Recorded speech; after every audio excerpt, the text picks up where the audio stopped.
Hello and welcome to another episode of the Dauster and Da'Sean podcast. My name is Rob Dauster. I'm joined, as always, by former West Virginia All-American Da'Sean Butler. Before we get into the meat of this episode, we got plenty to talk about. I do just want to ask you guys to do me one favor. If you do enjoy what you hear on this podcast today, please hit that subscribe button. Give us a rating, give us a review, say something nice about us in the comments, give us 5 stars. We need that confidence boost. I need a little bit of an ego boost. You know, I got laid off, Da'Sean. I got laid off for the first time in my life. I lost my job. So I need you guys to help boost up my mood a little bit. So yes, if you do like what you hear on this podcast, you guys hear on every podcast that you listen to, ratings, reviews, subscriptions, interactions, anything that you can do to kind of help us grow this product and grow this brand really would help the cause. It would help us be able to create more fun content for you. So with that out of the way, Da'Sean, how you doing, my man? Everything good? I cannot complain, man. All is good. The kids were downstairs watching Sing, so I came upstairs to do my job. That is a great movie, by the way. Great movie, very underrated. So shockingly, very catchy songs, great storyline. Shout out to those people. Yeah, I legitimately have to listen to that soundtrack when we're in the car. You know, it's the Troll soundtrack, it is the Sing soundtrack, and it is the Frozen soundtrack. Not Frozen 2. My kids, they're not about that Frozen 2 life. They love Frozen 1 though. Frozen solid. But this is like one of those things where the kids are going crazy in the car. You throw this on, shuts everything down. Me and the wife can talk now without the kids like in our ear and stuff. So this Sing is a very great go-to. Yeah, it really is good, man. I do enjoy that movie. Now you got me distracted. I'm thinking about the movies. All right, so the first thing that I want to kick things off with today is Gregg Marshall no longer has a job at Wichita State. He resigned over I think we have to say the allegations. I think we have to put that in there, but the allegations that he physically and verbally abused players and assistant coaches and a whole myriad of different people that were the subordinates in his program at Wichita State. He got $7.75 million over the course of the next 6 years to walk away from the program. Da'Sean, give me all your takes. I find it strange that, granted, there are allegations first and foremost, but he's been accused of these things from former players, speaking on past players and coaches being disrespected and assaulted. And at the end of the day, he gets to walk away on his own terms with $7 million and with the opportunity to let things die down in the future and then come back and coach again. Because he was never he wasn't arrested and charged of anything. I mean, this is like a private investigation from what I've understood. And because of that, they were able to just cut him a check and he can walk away, and not even a slap on the wrist. It was just more or less like he got paid to just leave and go do it wherever else he's going to go do this. So it's alleged, but I mean, I feel like a lot of people came forward and put him to doing these things. I can't see how if a player had made a mistake, or even certain coaches, if they make these mistakes, they get shut out to never coach again. If a team has something like this happens, they lose all their players transfer, like they can't play in the postseason. Like all these things happen when certain teams and certain coaches get in trouble. For whatever reason, this guy got a chance to walk away with his money and with a little dirt on his name, but nothing that is going to hold, I feel like. I mean, he, in his mind, or anybody that's going to defend it is going to be able to say like, oh, he ended it on those terms, so he didn't have to deal with the headache or whatever the case may be, or whatever their answers are going to be. But he still got a chance to walk away from alleged assaults, alleged racially motivated and jokes and comments, and apparently ruining many young men's lives, like, in a sense. I can't stand by that. I feel like that's a bad thing to do. That's not what coaching is supposed to be about, you know. And he got $7.75 million to walk away. Yeah, $7.75 million is a lot of money. That is a lot of money. And you know what it says to me? It says to me that this is more or less hush money for multiple reasons. One, you have to figure that Wichita State feels somewhat exposed by the fact that this went on over the course of 5 years within the program, right? Yeah. They probably don't want Gregg Marshall going out there and letting everybody know, hey, the people that were my bosses were okay with this until it became public knowledge, until it got written about on The Athletic and on Stadium, and it made ESPN and all those other things. Like they don't want him saying that, right? Yeah. The other part of it is that, like, I want to be careful how I phrase this, but there are rumors around there. There have been rumors around that program and the way that Gregg Marshall runs that program that might catch the interest of NCAA investigators in regards to amateurism issues and eligibility issues and things along those lines. Yeah. So the other thing is, this is probably money that Wichita State is using to make sure that Gregg Marshall never talks to the NCAA. It's very easy to be able to get him to sign like a non-disclosure agreement where he can't speak to people about what happened or the reason that he left and all that other stuff. So that's I have kids knocking on the door over here. This is the dad life, guys. This is the dad life. This is what we do. This is how it happens. Yeah. So part of it is absolutely hush money. But the thing that really infuriates me about this entire thing is that this is like, I'm not necessarily mad at Wichita State for paying Gregg Marshall that money to go away, because I feel like this is the way that the NCAA is designed to operate, right? Yeah. He had a 7-year contract worth about $3.5 million a year, which by like my rough math is, let's just say he had $25 million guaranteed to him if he worked out his contract. What it means if it's a rolling contract is every year you get another year added on the end. So at any point in time, you have 7 more years and $25 more million coming to you, bro. And it just refreshes every year on like let's just say June 30th, right? Every year it renews and you get back to that 7th year that you get back on the end of your contract. Exactly. Right.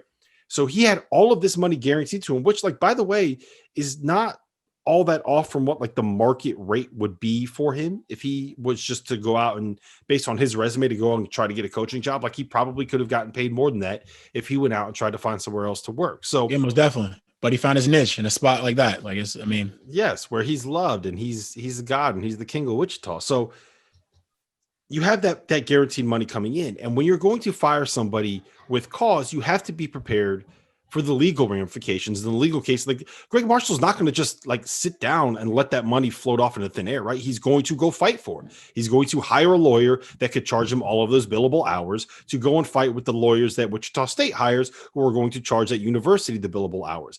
They are going to do a risk assessment that says, okay, we are exposed to this amount of money based off of deciding to fire him for cause, right? And there's this % chance that he could end up winning this lawsuit, which means that if you pay him this amount of money, we're coming out ahead in the long run because the expected amount of money that you're going to pay is X or whatever. So let's just say if they think that they're going to have to pay him $25 million, 40% of the time, that ends up being your expected loss is $10 million. You're only paying him $7.75 million. You're coming out ahead in terms of what like the math and the lawyers would say. So exactly, this is the way that it works, even though that we are dealing with amateur sports here, right? Amateur sports. So what about all these kids that we can't afford to pay the kids? We can't afford to pay the players. We can't afford to do all that. It just, I kind of feel like it's, bro. I kind of feel like it's very strange with that, and I'll leave it at, it's just wrong, man. I feel like it's just a very, very foul scenario. It's foul to the kids, obviously. It's foul to the student athletes who have played for him and who've played up for him for these past 5 years, 6 years, whatever the case may be. It's just a terrible, terrible situation to be a part of. Like, if he didn't resign, he was coaching these guys like this past, like last week. He took a week off for personal reasons, whatever the case may be. But like, he was coaching these guys for like the past 2-3 weeks while all this stuff was going on. Yeah, well, so they were once they kind of realized that this was the direction they were going to go, they pulled him away from the program. Mm-hmm. So I think like in recent weeks, he wasn't necessarily there, but like he was after this investigation came out, they didn't suspend him right away, which was just strange. I mean, we went over that in the past podcast. Yeah, let me ask you this, Da'Sean. Do you think that he could end up getting another coaching job somewhere if he wanted to? Yes. I feel like after a year, let's say, for example, 2 years go by, like all the stuff that's going on in the world at the moment with COVID and seasons going on a season. Like you saw how when the NBA started, everybody was just locked in on the NBA. Not much really was being focused on when the bubble was going on. When college sports start back up, everybody's going to be on the college sports, which is eyes off of him. And a year and a half, 2 years, whatever the case may be, however the schedule works out, nothing happened to him. He walked away from a job on his own accord by writing. He resigned and got paid to resign. And there was nothing said. Everything else is just apparently hearsay because this is a private investigation. It wasn't like the police were involved really. Like it was the schools looking into it itself. They governed it themselves, and for all they know, they paid off this dude that was like hauling off on kids and it's his staff members. Once again, it's allegedly, so I don't know per se.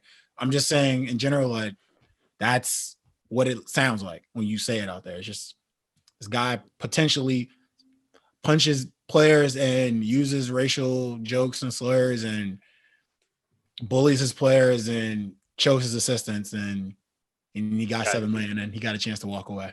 He gets $8 million for it. Yeah. And if he wants to coach again, he absolutely will. Like if you look at the guys that have had similar situations, right?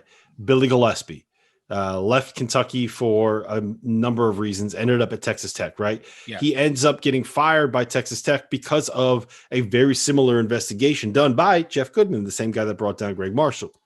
He goes back to the junior college ranks after a couple of years. He coaches at Ranger College, and he's now at something called Tarleton State, which I don't know if you know this, Da'Sean, is a Division I basketball program this year in Texas.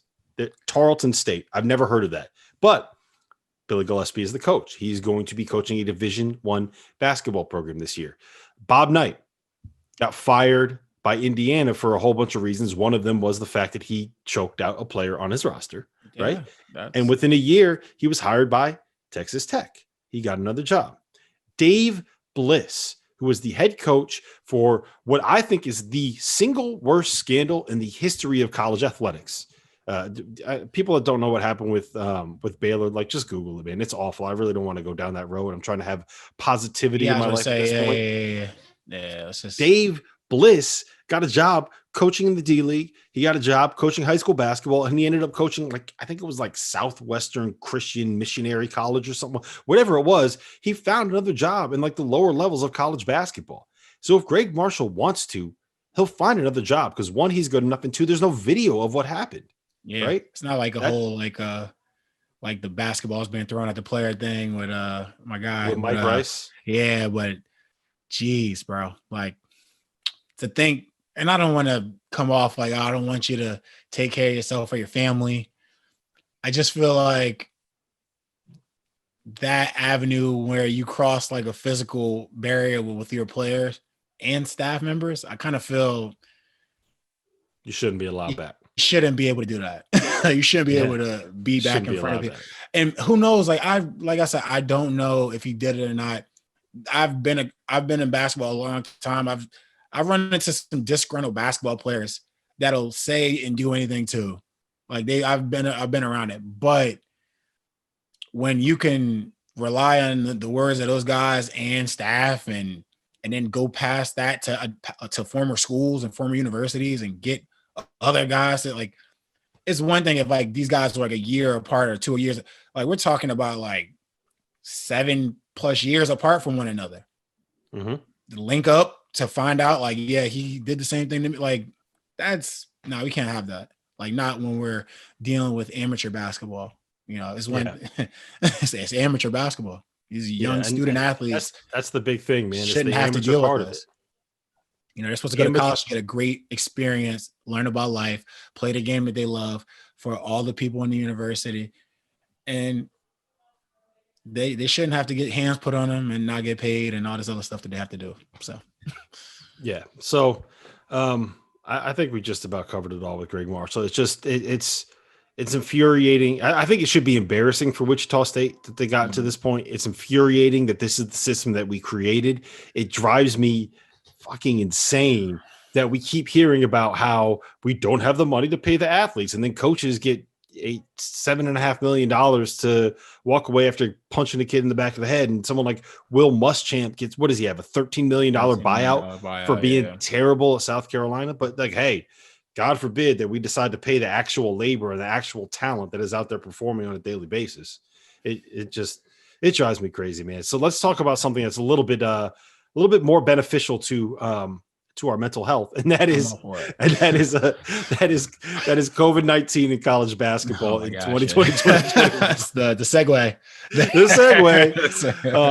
So the news came out this week that the NCAA is going to put the NCAA tournament in like more or less kind of one location, which I believe is going to end up being, I don't think they've officially said it's going to be Indianapolis, but it's going to be Indianapolis and all of the surrounding areas. So what was your take on that news? What do you think it's going to be like? It's not going to be a bubble. It's going to be a controlled environment. But I wonder how. Like, I mean, that bubble is what obviously it was the extreme of controlled environment, but I feel like if your goal is to ensure the safety of the players and the people working the tournament and officials, everybody that's part of this whole tournament, then I don't see why you wouldn't control it in a bubble scenario. I get there's a lot of teams, and you've decided to move a lot of teams to one area to play the tournament. I don't think that would be necessary for 68 teams. That's one thing. Like if it was like, if you do after the second round, like after, once you get to the Sweet 16, then we'll move you guys to one area and put you can house, 16 teams, but like all of them, like 68 of teams. 68, like that's like, I feel like, and it's not a control. It says control, but how control could it be? Like, people they live in the city. Like they're going to be in a city. It's a little bit different than what I would say like a college town or something like that would be like, it's the city. So there's just like there are people bunched up together in apartment buildings. There's people bunched up together. The houses they have space, but then there's some houses that are closer to it's different. It's not this big spacious place where the students are on this side on the student campus, and then you have the NCAA tournament and it's in the middle of the city, and whatever's going on there is what's going on for everybody that's involved. So I feel like unless they had a bubble scenario, it's kind of, I don't see how they can manage it. Like how could you manage what people are going to do unless you like restrict the area? Like I mean that's the big thing. Like that's the big thing. So my take on it is that doing it in one location like this, or at least kind of, I don't think it's going to be just one location. I think that it'll be like Indianapolis plus like Bloomington plus like West Lafayette plus having people in I don't know, like IUPUI and Boston. Like I think they're going to take advantage of the fact that like the state of Indiana has more basketball courts per capita than anywhere else on the planet. Sure. But I think that this is kind of like a best case scenario because, like you just mentioned, you want to limit as much contact as these guys can have with anybody else. And I think the best way to do that is try to get everybody condensed into one region and one area, and whether it's like having the 14 pods. So think about it like this. Like, let's just say one plays 16, 8 plays 9 in the West region, right? Yeah. You take those 4 teams and you make sure all 4 of them are staying like in the same hotel. They're going to be practicing at that same gym, and they're going to be playing, or they're going to be practicing at a specific high school gym, and they're going to be playing at a specific court, and nobody else has access to any of those spaces that they're going to be in. Like that's exactly as close to a bubble or a controlled environment as I think you can get with 68 college basketball teams involved and all the people that are going to be involved. Like what the NBA spent like $150 million on the bubble, some insane amount of money. Like insane. The NCAA can't do that for 68 teams. No. Not when you have like teams playing for for like one game and then getting out. So Yeah. I think that you're going to try to create like as close to a mini bubble as you can get, but I think that it'll work. And here's my other hot take on this, Da'Sean, and tell me what you think about this.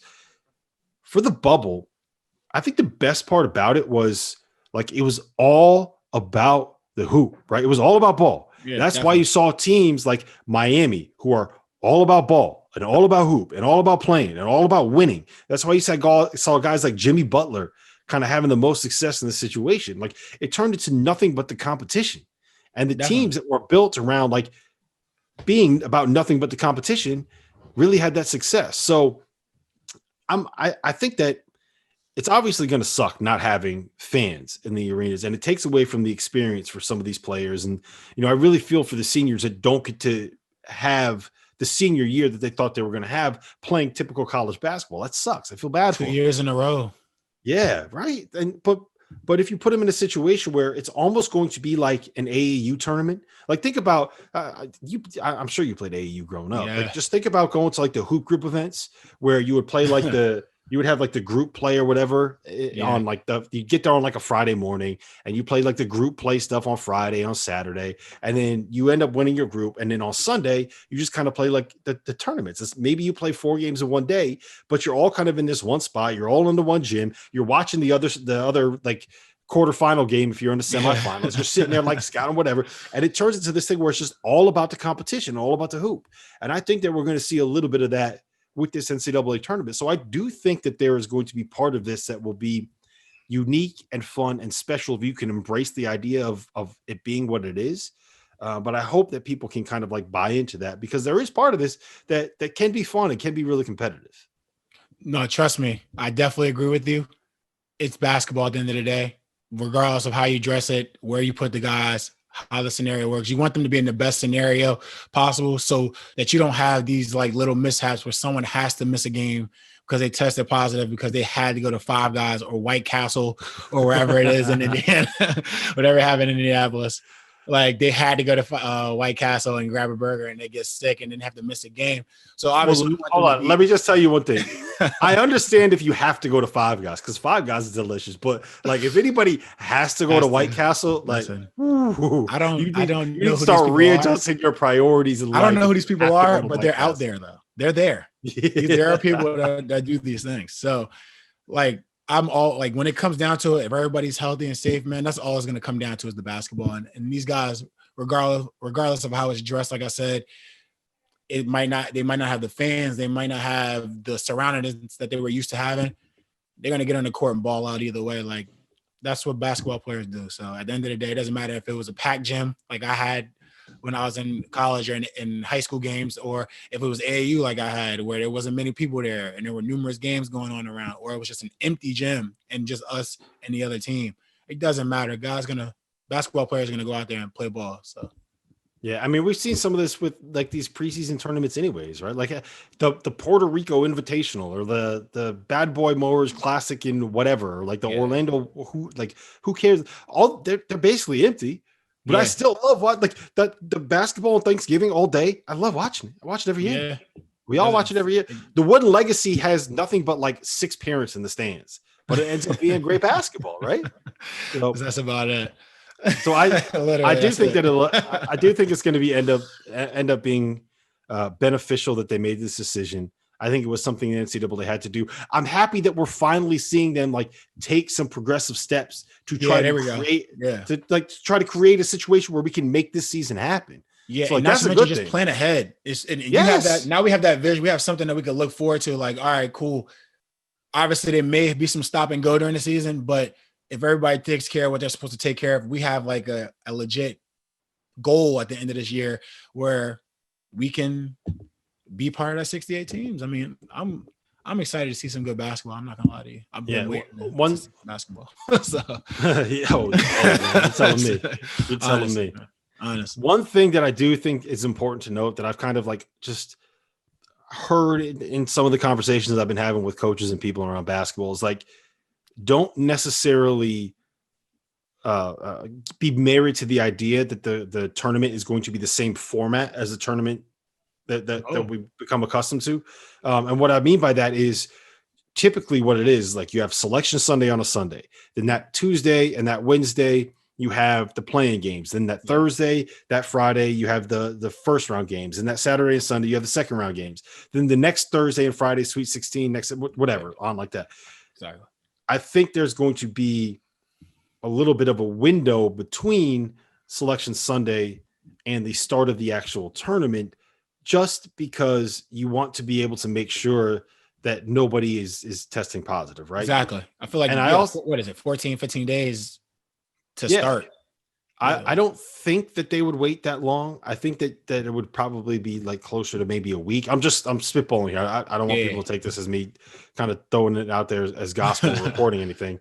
Because I don't even think the NCAA knows. I think that obviously they're still in conversations with this.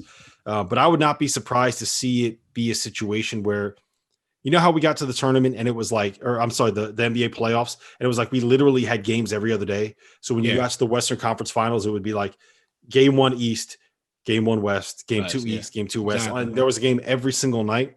I think we might see a situation where it's something like that for the NCAA tournament, just because – you know, every off day is a risk.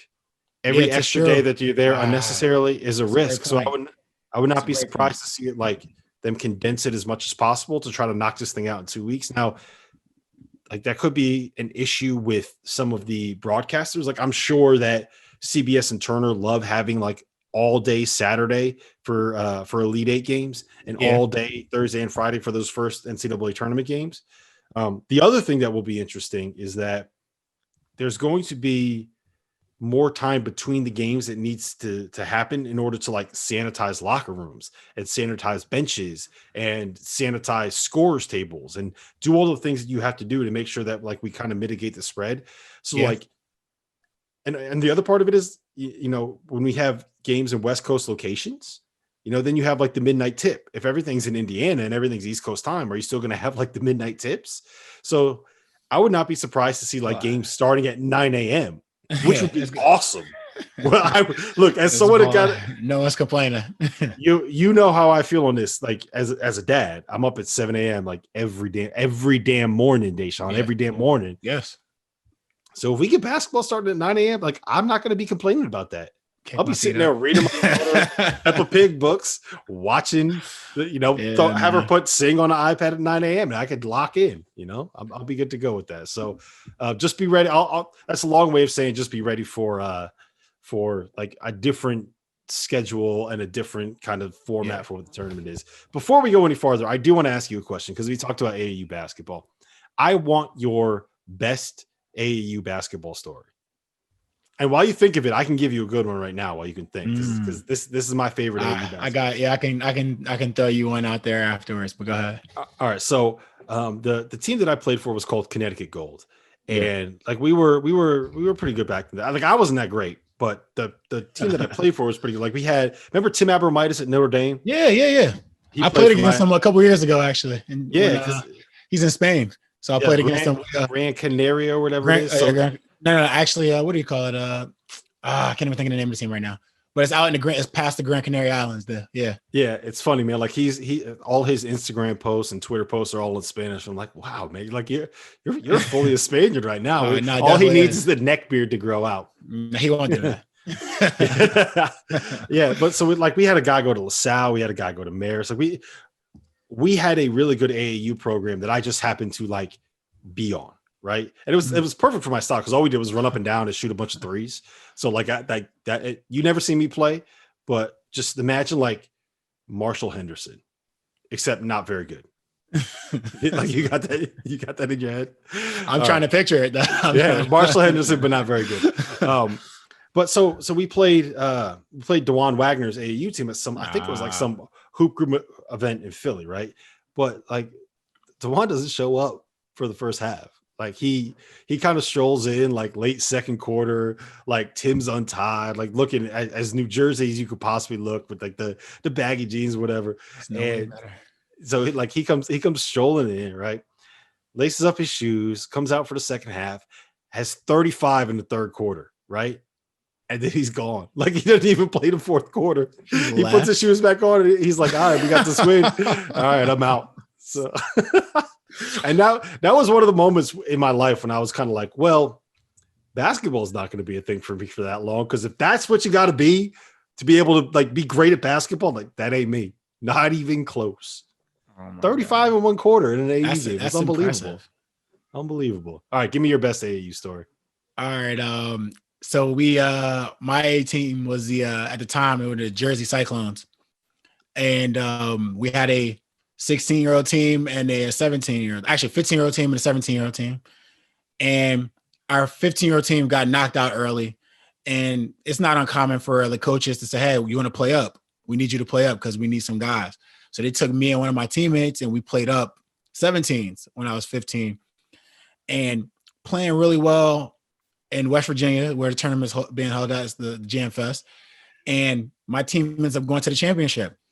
And I played really, really well. Shockingly, I was having actually a pretty slow start throughout the tournament. Played 17s, played way better than I did. And we get to the championship against the D1 Greyhounds. And we have to play OJ Mayo and Bill Walker. So actually, I might have been 16 at the time. So we play OJ Mayo and Bill Walker. They're like, Day, you got OJ Mayo. I'm like, all right, cool, no problem. They explain it to me like, listen, he's the best freshman, best whatever he is in the country, like probably one of the best players in the country, period. Like, you got your hands full. I'm like, all right, I understand. I get it. They gave my guy, the other young guy, to run down as well about Bill Walker. He'll dunk on you, blah, blah, blah. He's like, all right, I got it. Playing the first half of the game, OJ Mayo has about maybe 5 or 6 points. So we get towards the third quarter, and I'm still guarding him, and I'm doing a pretty good job.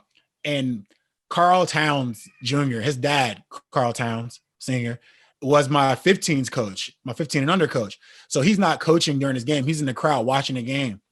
And the gym is, like you said, is somewhat empty. We're playing on the main college floor. And he yells out loud, "You keep locking him up, Day. He's not the best player in the country." OJ Mayo looked at him, then looked at me, and then proceeded to go to work. Him and Bill Walker, they end up winning the championship that day. They put up some pretty good numbers, but I'll always remember us yelling at our coach after the game, like, mind your damn business. Like, we had a good thing going on. Why'd you wake the sleeping giant up, OJ Mayo, who was amazing in high school? So I always remember that game. We always joke when I see Carl, and I'm like, yeah, your dad, he really effed that one up for us. We had a chance to win the championship. That's hilarious, man. Especially because it's Carl Towns' dad. And his dad's awesome. His dad's it's kind of out of character for him. He's not that kind of guy. That's good. Carl, big Singer is the biggest trash talker ever. Is he? He talks trash with the best of them. So he was my AAU coach growing up. He was hilarious. Yeah, actually, that makes sense because he's from Jersey. So yeah, I was going to say. You got to be able to talk if you're from Jersey. Got to hold your own. All right, last thing before we get out of here, man. We talked a lot about the NBA draft last week, and I made a point to let y'all know, everyone listening, that on this podcast we talk about ball. That's what we do. And there was an actual game. There was an actual basketball game that was played this past week. It was some kind of prep school AAU program crossover event, but we got Chet Holmgren, the number one player in the class of 2021, going up against Emoni Bates, the number one player in the class of 2022, who's been anointed like the next great whatever. So that was fun. That was a lot of fun. They both went for 30 plus.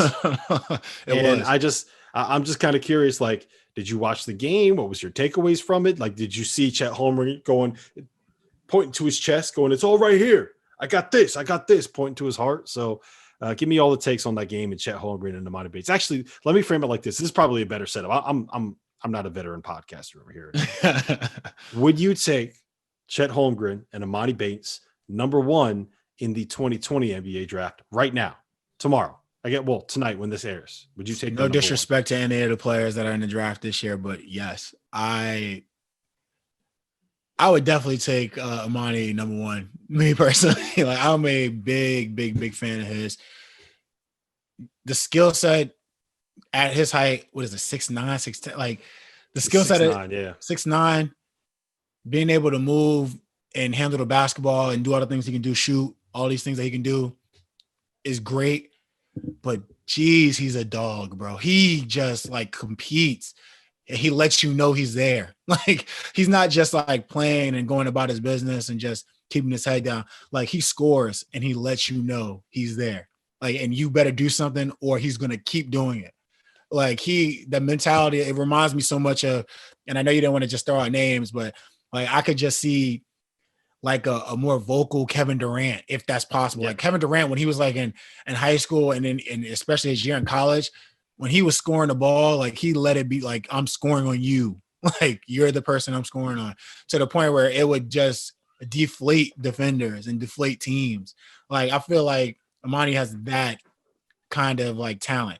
Chet is going to be a great pro, and you can see it on him right now. Like if he decides to go to college or whether he decides to go do a G League year and then go to NBA, whatever he decides, go pro, whatever, overseas, he's going to be good either way. Because you just at 7 feet, 7'1", you can't teach that. Like then what he has is the talent as far as the skill set, and like you said, pointing at his chest, like the heart, all of it. Like another person that just he can deflate a team offensively and defensively. That's what's special about him, is the fact that he can bring it on both sides of the court. Like Emoni's still getting, I feel like he's still garnering his defensive abilities, and he's not a bad defender by any means. He can guard the people he's playing against by far. But I want to see how he does when he's guarding more people like Chet, because even a couple times in that game, Chet was saucing up a little bit, drove to the cup, dunked a couple times on him. Like, you know, it was a lot of fun watching the game, and I enjoyed it. And to see two young dudes like that garner that much attention, especially now. I mean, everybody's craving basketball, and they didn't disappoint. You didn't see like a 15-point game or some shit. Like you saw like some real ball for 30, man. They both went for 30. That's the thing. That's what I enjoyed it. That's the thing I love about both of them, is that they're that kind of like sick competitiveness, right? To the point where it's kind of like, dude, like just chill out a little bit. But that's kind of that's what Jordan had. Kobe had that same thing. Kevin Durant has that same thing. Steph Curry, like to a point, has that same thing where they're just wired different. And I think both of those dudes have it. Now, I got to give a shout out. I think that I don't know where this originated. I saw it first with Eric Bossy. Eric, long-time scout. He's worked for Rivals. He works for 24/7 Sports now. If you want to hear something about college basketball or high school basketball in the last 20 years, like Bossy is one of like the 5 people that you need to talk to. He called Chet Holmgren an outside dog, which I think is just the best term for him. Like because he's got that in him, right? Like he's 7'1" and he can't weigh more than like 200 pounds. That dude is so unbelievably skinny, and it does not matter. He will throw himself into contact. He will throw himself into the paint. Like he will go up and he will fight you, and he ain't afraid to clap back. I don't know if you saw this. Did you see what the tweet that he sent after the game? Oh, talk now. Basically, it was like, say something about him now. Like so what happened was someone I can't remember what it was, like the exact quote, but someone had posted like on Instagram, who's good, like who's better, Chet Holmgren or Emoni Bates. And there were a whole bunch of people in the comments that were just like, it's Emoni Bates, blah, blah, blah, Emoni. And so Chet Holmgren posted a screenshot of that with the comments and was like, what do you guys have to say now? I expect an apology from each one of you. But the story goes further. So you got to rewind back to, I guess, like August or September. Like there were a couple of AAU events that were going on, and Paolo Banchero, who is probably the number 2 player in the class of 2021, committed to Duke, like just an absolute stud, right? Yeah. He was playing in these events. He was supposed to play Chet Holmgren's team. Chet doesn't show up. Everyone was out there saying like, oh, Chet's ducking him. Chet's scared of the competition. Chet doesn't want to prove who he is. So there were specifically Kawhi Leonard's trainer named Clint Parks tweeted something about it. Chet Holmgren saw this and replies to him. He doesn't just reply to him. He pulls out the Notes app on his phone and sends a screenshot of the Notes app and is like, I just want to let everyone know, like my grandmother lives with me. She's 96 years old. My younger sister is immunocompromised. I am not going out in public and playing in the middle of a pandemic and putting them at risk. I'm not ducking anybody. And do people do that, by the way? Yeah. People duck basketball players? Yeah. Is that a real thing? People will try to protect their ranking by not going out and playing the competition that people want to play. So they're accusing Chet Holmgren of this, and he's not the dude that you want to accuse that to. So not only does he say this about the Instagram thing, he's like, "What do you have to say now, Clint Parks, after putting up 36 on Emoni Bates?" I loved it because that kind of like weird, vengeful competitiveness is how the pros, like how the greats are wired, right? Like, in order to be one of like the greatest basketball players of all time, you have to be blessed by like winning the genetic lottery with like freak physical tools. You have to have an unbelievable work ethic, and you have to have a sick level of competitiveness that just drives you to the point of exhaustion over and over and over again. And Chet Holmgren has it. Now, like, look, I'm not saying that he's going to be one of the greatest basketball players of all time.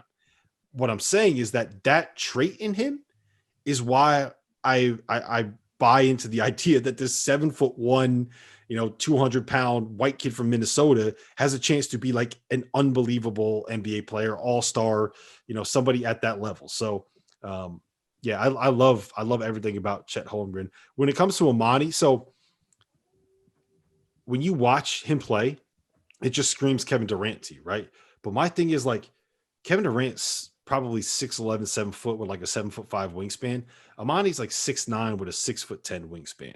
So I am a little bit worried about those comparisons, right? Like I think that there's also a world where he ends up being something close to like an Andrew Wiggins, in the sense that if you don't have that length, if you're not going to be a great defender, but you're a scorer and you're a bucket getter, that's kind of what like Andrew Wiggins is right now. Now, the problem with Wiggins is like that competitiveness. Like he lacks that kind of killer instinct, and Emoni's got that. So like, I'm not saying that they're going to be the same player or have the same impact at the NBA level, but his floor, I think, is somebody like an Andrew Wiggins. Now, before people like flip out about that, I'm saying like he's a junior in high school, and I'm saying that like the worst he could end up being is a guy that averages 20 points per game through 6 years of his NBA career, is 24 years old, has already made like 100, or is guaranteed to make like $190 million right now before he signs his last contract. Wiggins right? Is really good. So if that's his floor at like a top 75 player on the planet, that makes you a pretty fucking good prospect, Da'Sean.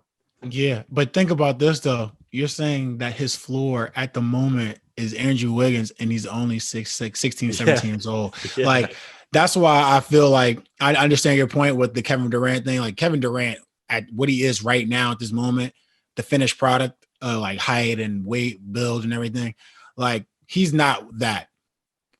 I feel like he's an in-between in the sense where he can handle the basketball really well. He can shoot the hell out the basketball. He attacks one dribble, pull up, two dribble, pull up. He can do a little bit of everything, mid-range, get to the cup. Like he does everything in a sense. Maybe he's not like, a prolific passer or anything like that, but he's a really, really, really good scorer at 6'9". Chances are he's still growing. I can't think of, besides, Zion, that's a different story. And that's what I'm saying. They're different in their own rights. I can't see that many high schools that came out, like they just came out, that was him. Mm-hmm. Like, I just can't even think. Like I know some guys at 6'9" who can handle the ball a little bit. I knew some guys, like when I came out, Earl Clark was like 6'9", 6'10", can handle the basketball, can shoot the ball pretty well. Like, but he was more known for like his point guard skills and bringing the ball up and setting up offense and being that big, being able to shift and move and so on and so. That was like really big when I was like growing up. But the guys that are 6'9", who's just like an offensive like killer like this, haven't seen it. Like LeBron was like an athlete, and he was like, and he could pass the ball. He was great. His like ball handling skills and just vision and everything like that was great. So you could see like, if he does this on an NBA scale, like with great players around him, and he gets to shoot him better, like he's going to be a problem. Surprise, LeBron's a problem. But this, like, you haven't seen somebody this size or around this size, and they always bring up Kevin Durant for that reason, because like of all the things he can do with the basketball and it doesn't look like, it's not like this. Oh, he passes the eye test. It's not like this awkward, hunched over dude doing like, no, he's smooth, quick, consistent, and he's mean, bro. He's like, he plays like with a chip on his shoulder. He plays like they say he's the worst player in the country, and he's the total opposite. So like that's why I felt like if I had a chance to pick a number one pick, he's the guy. Like he wants to play against the best player. He wants to be the best player. Like you could see it in his game. Like, so hopefully that'll be the case for both of them. Cause after seeing that 36 and and 16 and 7 blocks or whatever it was, and Emoni's like 36 and 10, like I'm excited.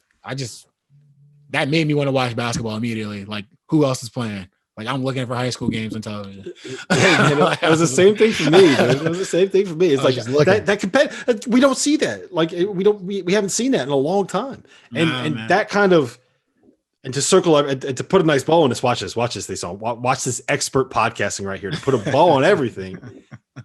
That was kind of a controlled environment. There wasn't a lot of fans there, and who thrived? The dudes that were all about ball. The guys that came out there and just wanted to compete. And hopefully that's what we're going to end up seeing in the NCAA tournament. Now, considering I just put that beautiful bow onto this podcast, just like that, just lock it all up. I think we could probably go ahead and get out of here, man. As always, please rate, review, subscribe to the podcast. You will find us here. Other dudes do interviews, Da'Sean. We talk ball right here. So we'll see you guys next week.